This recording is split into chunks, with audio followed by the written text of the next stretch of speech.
এই আজকের অ্যারেস্ট এবং আইনি প্রক্রিয়ার ভিতরে যে তারা ঢুকলো, এটাই হচ্ছে অন্যদের জন্য একটা মেসেজ।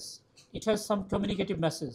সাইবার পুলিশ সেন্টারে সাইবার মনিটরিং সেল আছে, যারা এই ধরনের সাইবার ওয়ার্ল্ডকে ব্যবহার করে অনেক ধরনের অপরাধ করে এদেরকে আমরা আইডেন্টিফাই করার চেষ্টা করি।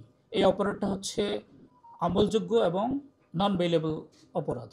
ডিসেন্ট নিউজ নামে একটা নিউজ পোর্টাল থেকে এরকম সংবাদ পাওয়া গেল যে বাংলাদেশের কাপল এরা পর্নোগ্রাফিতে ভিউইংয়ের দিক থেকে অনেক টপ র্যাঙ্কিংয়ে উঠে আসছে। তো এইটার সূত্র ধরেই আমাদের এই এলআইসি এবং সিপিসি টিম অ্যানালাইসিস করা শুরু করে এবং পরে তারা তাদেরকে আইডেন্টিফাই করতে সক্ষম হয়, বান্দরবনে গিয়ে অ্যারেস্ট করে। সাইবার পুলিশ সেন্টারে সাইবার মনিটরিং সেল আছে, যারা এই ধরনের সাইবার ওয়ার্ল্ডকে ব্যবহার করে অনেক ধরনের অপরাধ করে এদেরকে আমরা আইডেন্টিফাই করার চেষ্টা করি।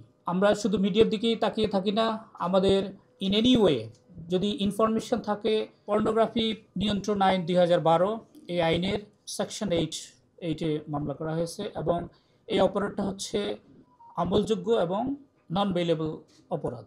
আমাদের সিআইডি বাদী হবে। এই আজকের অ্যারেস্ট এবং আইনি প্রক্রিয়ার ভিতরে যে তারা ঢুকলো, এটাই হচ্ছে অন্যদের জন্য একটা message. It has some communicative message.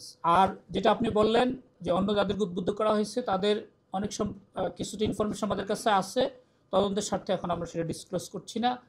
তাদের সাথে আরও এনহ্যান্সড ইন্টারোগেশনের পরে ইন ডিটেলস যখন আমরা জানবো, দেন পরবর্তীতে তাদেরকে যারা যারা অপরাধের সাথে সম্পৃক্ত আছে বলে মনে হবে আমাদের কাছে, তাদের আইনের আওতায় নিয়ে আসা হবে। এগুলোকে ডিফাঙ্কড করার জন্য, মানে আমাদের এখান থেকে যাতে সহজে আমরা দেখতে না পাই, এই ব্যবস্থার জন্য আমরা চিঠি লিখব সংশ্লিষ্ট অর্গানাইজেশন। অনলাইন হচ্ছে আসলে ওপেন।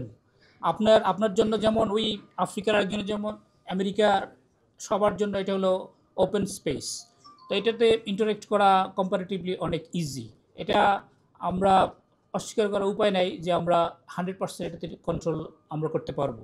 যদি আমাদের পরবর্তী ইন্টারভিউর মাধ্যমে এমন তথ্য পাওয়া যায় যে তাদের এই পর্নোগ্রাফির মাধ্যমে লব্ধ টাকা আমাদের মেইন স্ট্রিম ইকোনমিতে নিয়ে আসছে, অ্যাজ ইফ যে এখন এই টাকার মালিক তারা ভ্যালিড ওয়েতে ইনকাম করছে এরকম মনে হচ্ছে, কিন্তু আসলে এটা লিঙ্ক হচ্ছে ওই যে পর্নোগ্রাফি। তো ডেফিনেটলি মানি লন্ডারিং আইনে তাদের বিরুদ্ধে ব্যবস্থা নেওয়ার জন্য আমরা চেষ্টা করব। আমাদের কিছু লিমিটেশন আছে, আপনাকে প্রথমে বলেছি যে দেখেন আইনটার নাম কি, পর্নোগ্রাফি নিয়ন্ত্রণ আইন।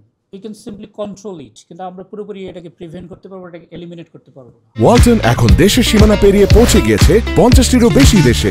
ওয়ালটন, ঘরে ঘরে বিশ্বজুড়ে। আর অনলাইন স্পেস হচ্ছে গ্লোবাল, আমরা এটা একটা পার্ট মাত্র।